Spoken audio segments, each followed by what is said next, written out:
Number 1, here's the flat Earth map that you all seem to agree upon. Anyone with half a brain can immediately tell that this does not correlate with reality, but for those with an even smaller fraction, let's do a few things to prove it. For example, make a scale. You know, a scale? It's that thing on maps that tells you how far away things are from each other. Okay, he says this is the flat Earth map that everyone agrees upon, and then says anyone with half of a brain can tell that this doesn't correlate with reality. So let's just take a look and see who correlates with this map being reality. Okay, here's the Hammond's Air Age map from 1943. All those little red lines you see are all the flight patterns from 1943. And here we have the American School of the Air map from 1947. All those little red lines are all the flight patterns from that year. And here we have another Air Age map with the flight patterns on it from 1950. And here we have the United Nations logo with the same map. And here we have the UN flag with the same map. And here we have the United Nations General Assembly Hall with the same map on the wall in the background.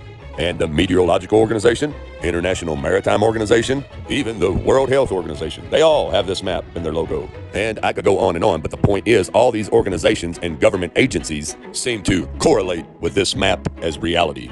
And I would say that we all agree that these agencies and organizations are a lot smarter and a lot more important than this guy. And that alone debunks his comment of the map correlating with reality. Now let's move on. For example, make a scale. You know, a scale? It's that thing on maps that tells you how far away things are from each other. Look at this map. There's a scale. You can pick two cities and determine the approximate distance between them. Then you can drive your car from one to another and verify that it is the correct distance. Now back to your little map. Okay, now he's talking about using a scale on a real map for distances. Now, any professor knows that any world map is not correct at all. For instance, check this out. You're telling me that Germany isn't where we think it is? Nothing's where you think it is. That's because maps are lying to you. Are you saying the map is wrong? Oh dear, yes. It's just a common belief that maps are absolute, conclusive, and indisputable. People tend to believe maps because by and large they work for them. They are accepted as fact. We see over time, we start to accept as true, even though it might not really be true, or it's just a representation of the Earth. There is, of course, the possibility that the information on a map, might be fudged. That has happened. Generation after generation of cartographers have designed maps presenting the world as something it's not. In fact, some cartographers have used maps as tools of propaganda. Not all maps, however, were created to steal land or to control an industry. The German cartographer, Mercator, originally designed this map in 1569 as a navigational tool for European sailors. The map enlarges areas at the poles to create straight lines of constant bearing or geographic direction. But why would seemingly loyal and dutiful maps want to betray us? It all comes down to dimensions. A three-dimensional globe cannot accurately be portrayed by a rectangular two-dimensional map. In other words, you can't square a circle. Geographers have always struggled with the challenge of representing our spherical world on a flat paper. So you can't wrap a globe in paper because you get wrinkles and overlap, and it just doesn't work right. With every projection you make, I would suggest you replace the word projection with the word distortion, because that's what it is. You're distorting everything. Mercator projection has fostered European imperialist attitudes for centuries and created an ethnic bias against the Third World. And so the whole world was Eurocentric focused in a way at that time. And so we've just continued with those representations. Map makers continue to take liberties today. Just ask New Zealand. The next great conspiracy. New Zealand is disappearing off world maps. It may be silly, but New Zealand spearheaded a tourism campaign to have the country return to world maps. Turns out, cartographers and artists around the globe had made a practice of excluding it. New Zealand, where the bloody hell are you? Seemingly germane, the practice appears to have created a crisis within New Zealand's national psyche. There are entire groups dedicated to calling out these oversights, not to mention similar groups for Madagascar, Denmark, and the Caribbean. So, like I said, any professor knows that world maps are wrong. I mean, even 8-year-old kids know this. The world map is wrong. Okay, so we've either established that this guy is lying to you by telling you to use a world map, which is not correct in the first place, or he's just dumb enough that he doesn't know that.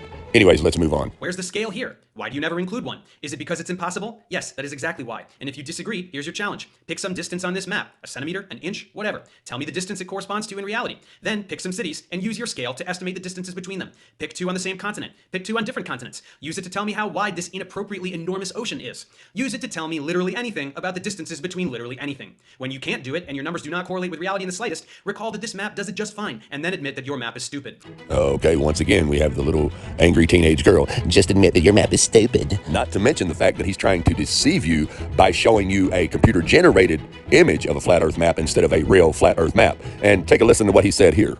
Where's the scale here? Why do you never include one? Is it because it's impossible?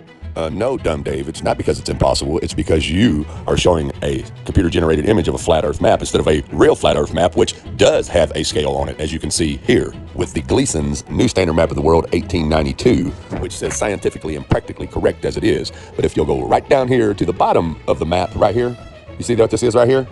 This is called a scale, okay? This is how you measure distance. Dumb Dave. Now, when he tells you guys this, he knows you're not going to investigate it. That's why he's getting away with telling you this. But as you can see here, the upper portion of this scale shows the relations that English or land miles sustain to nautical or sea miles, sometimes called geographical. The lower half shows minutes and degrees of the arc as compared to sun time by laying a straight edge across the scale. It shows the relations of all the divisions. Now, what's that say right there, Dumb Dave? It says scale.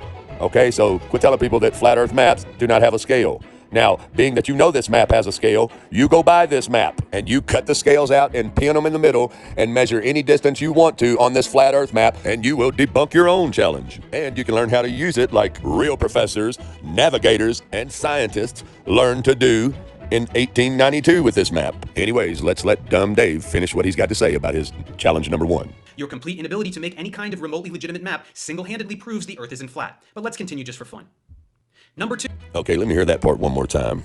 Your complete inability to make any kind of remotely legitimate map single-handedly proves the Earth isn't flat. But let's continue just for fun. Okay, let's finish debunking the rest of his first challenge, which is he's stating here there is no legit flat Earth map, which means the Earth is not flat. But Dumb Dave, I just showed you a real flat Earth map. Now let me prove it to you. Okay, as you can see, this is the Gleason's New Standard Map of the World. It says scientifically and practically correct as it is. Nowhere on this map does it say that this is a projection map of a globe.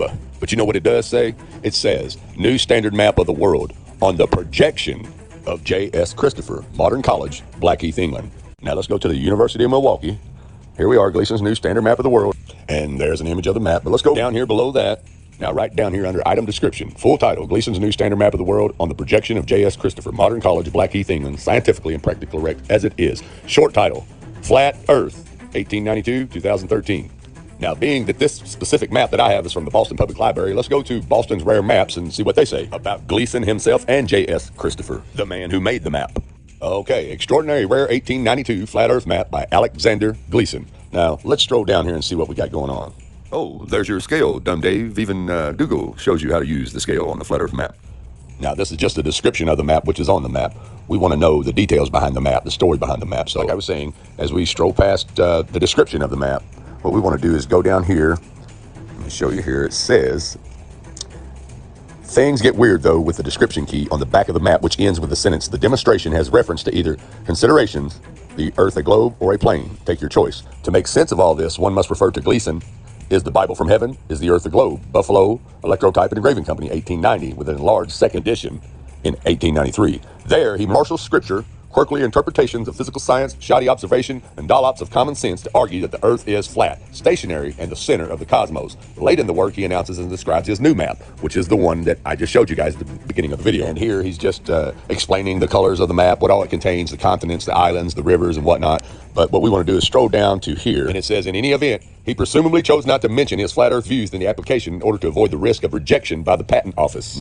Okay, so now here we have Alexander Gleason. Let's stroll down the page here. Okay, Alexander Gleason, November 28, 1827 to March 13, 1909, was an American machinist and civil engineer, a proponent in his later years of flat Earth theory, and in particular, noted for his New Standard Map of the World, 1892, the one that we are speaking of, the one that I just showed you. Okay, now let's stroll down here a little further to the press coverage and see what it says. Okay, Buffalo and the Earth. An intelligent journal says the world is our oyster. Buffalo Commercial, Buffalo, New York, 7/21, November 1890. Is it any wonder that Alexander Gleason of number 1201 Niagara Street is making an effort to prove that the Earth is flat? Nowadays, nothing seems impossible to a Buffalonian. When Mr. Gleason has successfully demonstrated his theory in regard to our planet, he will doubtless take possession of the Earth in the name of his native city. There was a time when Chicago waved the palm for greatest exhibition and municipal claims. The tide of empire, however, has begun to set eastward. Buffalo, the world is yours. Satanic and theoretic defined. Buffalo Commercial, Buffalo, New York, 6/24, March 1893. Again, there has arisen in our midst with bold attack upon the present system of astronomy and geodesy, a work of surpassing magnitude by one Alexander Gleason of our own city, published by the Buffalo Electrotype and Engraving Company, and for sale by either of the above named. The work referred to bears of the title, Is the Bible from Heaven? Is the Earth a globe? While it is manifest from a moment's glance that to the first interrogation, there is no doubt in the mind of the writer as to the inspiration of the word. In regard to the second, if the diagrams and statistical measurements are correct, there remains some hard-shelled nuts for our scientists to crack. So, people, as you can see, Alexander Gleason was a flat earther, and without a shadow of a doubt, This is his flat earth map, and I just gave you the history of the flat earth map and Mr. Gleason. Now let's move on to J.S. Christopher. The subtitle of Gleason's map credits the projection to J.S. Christopher of Modern College, Blackheath. Okay, now let's scroll down and see about Christopher. It says he was born 1805 in Dartmouth, Devon, was a merchant active in the East, blah, blah, blah, blah, blah. Now, at some time in life, Christopher got hooked on Samuel Burley Rowbotham's Zetetic Astronomy. Now, if you're not familiar with who Samuel Burley Rowbotham is, he wrote a book in 1864 called Earth Not a Globe. Both Zetetic Astronomy and Christopher's map made their way across the Atlantic and found inheritance here in the United States. Alexander Gleason among them. Somehow Gleason got hold of Christopher's map and republished it, not once, but twice. And if you look a little further down, it says Gleason's 1885 flat earth map is so rare that only images I find are reproductions, such as this one on eBay. His second map of 1892 offered here is almost equally rare. So now that we have established that this is a map of a flat earth, through detailed research that I just showed you, and showed you how Alexander Gleason and J.S. Christopher are both flat earthers, and this is their flat earth map.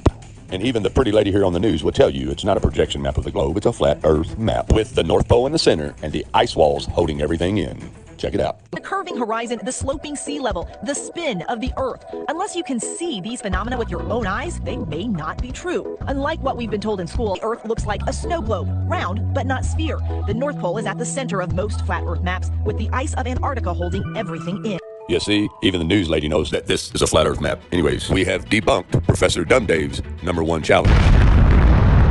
Therefore, that completes this episode of Debunking Professor Dumdave. So everyone be sure to join me in episode 2, where we debunk his #2 challenge. Everyone, thanks for watching. Have a good night, and God bless.